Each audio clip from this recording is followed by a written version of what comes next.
3% ಇದ್ದು 7% ಇನ್ನೂ ಇಂಪ್ರೂವ್ಮೆಂಟ್ ಆಗಿಲ್ಲ.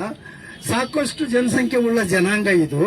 3% ಇದ್ರೆ ಅನ್ಯ ಜನಾಂಗನ ಸೇರಿದ್ರ ಆ ಜನಾಂಗಕ್ಕೆ ಅನ್ಯಾಯ ಮಾಡಿದಂಗೆ ಆಗ್ತದಲ್ಲ. ಅವ್ರದ್ದು ಎಸ್ಟಿ ಶೆಡ್ಯೂಲ್ ಟ್ರೈಬ್ ಸಾಮಾಜಿಕವಾಗಿ, ಶೈಕ್ಷಣಿಕವಾಗಿ ಮತ್ತು ಆರ್ಥಿಕವಾಗಿ ನಾವೆಷ್ಟು ಮುಂದೆ ಇದ್ದೀವಿ ಅನ್ನೋದರ ಮೇಲೆ ನಮ್ಮ ಜನಾಂಗದ ಮೇಲೆ ನಾವು ಅಳಿಬೇಕಾಗುತ್ತೆ.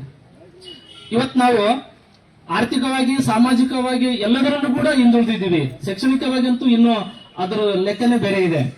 ಇಂಥ ಒಂದು ಸಮಯದಲ್ಲಿ ಈ ಒಂದು ಎಸ್ಟಿ ಸಮುದಾಯಕ್ಕೆ ಅನ್ಯ ಜಾತಿಗಳನ್ನ ಸೇರ್ಪಡೆ ಮಾಡುವುದರಿಂದ ಇನ್ನು ಈಗೇನು ಚಿಗುರ್ಬೇಕಂತಕ್ಕಂಥ ಒಂದು ಸಮುದಾಯವನ್ನು ಈ ರಾಜ್ಯ ಸರ್ಕಾರ ತುಳಿಕೊಂಡಿದೆ ಅಂತ ನಾನು ಭಾವಿಸ್ತೇನೆ. ಹೊಸ ಮಾಡಲ್ಲ, ಹೊಸ ಮಾಡ್ತಾರೆ ಅಂದ್ರೆ ಇವತ್ತು ಈ ಸಮಾಜ ತುಳಿಲಿಕ್ಕೆ ಪ್ರಯತ್ನ ಮಾಡ್ತಾ ಇದ್ದಾರೆ. ಇವತ್ತು ನಾವು ಅದನ್ನ ಅಳಗಾಡಬೇಕಾಗಿದೆ. ಇವತ್ತು ಎಸ್ಟಿ ಸಮಾಜದಲ್ಲಿ ಅನ್ಯ ಕೋಮಿಗಳನ್ನ ತಗೊಂಡು ಇವತ್ತು ಪರಿಶಿಷ್ಟ ಪಂಗಡದಲ್ಲಿ ಸೇರ್ಪಡೆ ಮಾಡಲಿಕ್ಕೆ ಹೊರಟಿದ್ದಾರೆ. ಈಗಾಗಲೇ ಸಿದ್ದರಾಮಯ್ಯ ಅವರು ಅದನ್ನ ಸರ್ಕಾರ ಬಂದು 3 ತಿಂಗಳಿನಲ್ಲಿ ಕೇಂದ್ರಕ್ಕೆ ಶಿಫಾರಸು ಮಾಡಿದ್ರು. ಅಧ್ಯಯನ ಮಾಡಿ